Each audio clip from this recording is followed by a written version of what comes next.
ya. Sen bana söz verdin de yine sen beni yalnız bırakmazsın aşkım. Bir sabah Gidemezsin bırak ya. Ne olur okşayıp izlerini sürüp gidecek beyaz Beni bırakma.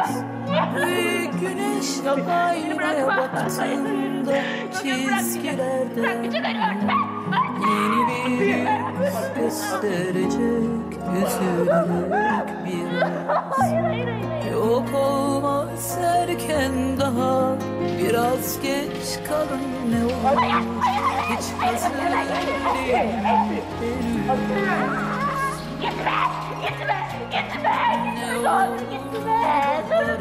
Gitme. Bırakın bir süre daha tanıdık değil bana gün Yok olamaz dur gidemezsin Gözlerimin rengi dur bulutlara dönemezsin Yok alamazsın beni deli zaman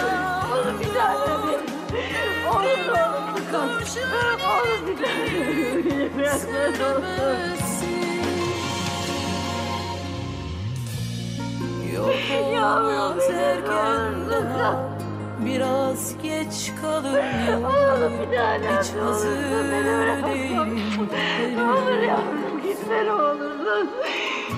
Ne olur Tamam bırak. Bırakın bir süre daha tanıdık değil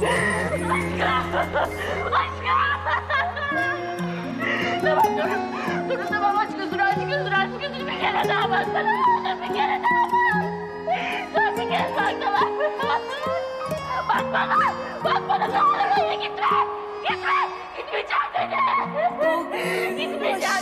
gitmeyeceğim dedi bırakmayacağım dedi. Biliyorum Biz birbirimizi bulduğumuz için çok şanslıyız aslında biliyor musun? Birisine böyle güvenebilmek, onun her şeyi başarabileceğine inanmak. Yani bunlar çok özel duygular. İnsana güç veriyor. Bu her zaman böyle olacak. Kendini hiçbir zaman güçsüz hissetmeyeceksin. Çünkü ben hep senin yanında olacağım. yok olmaz erken Doruk, bu benim tokam. Yine mi fark ettin? Yalnız bu konularda biraz daha dikkat edebilirsek sevgilimize lütfen. Ne olur baharlarını bırakın bir süre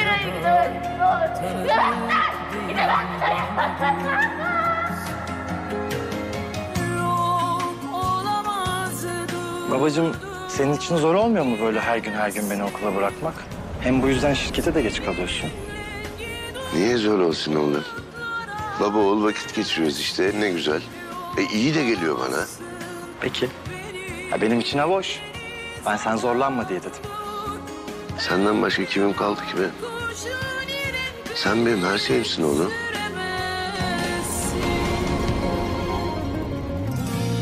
Yok olmaz erken daha Hayırdır?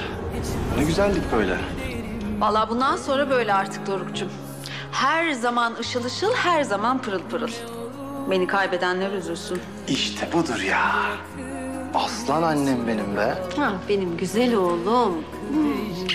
Oh, canım evladım, canım. Bak iyi ki Melisa'nın senin gibi düşünceli bir abisi var.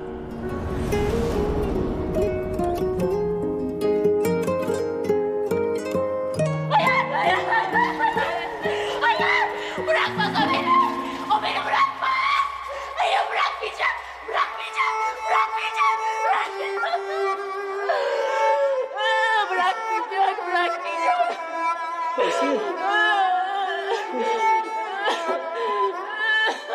Kimse yapma! Doktor yapma! Ya biri yardım etti! Doktor! Asiye! Asiye kendine gel Asiye!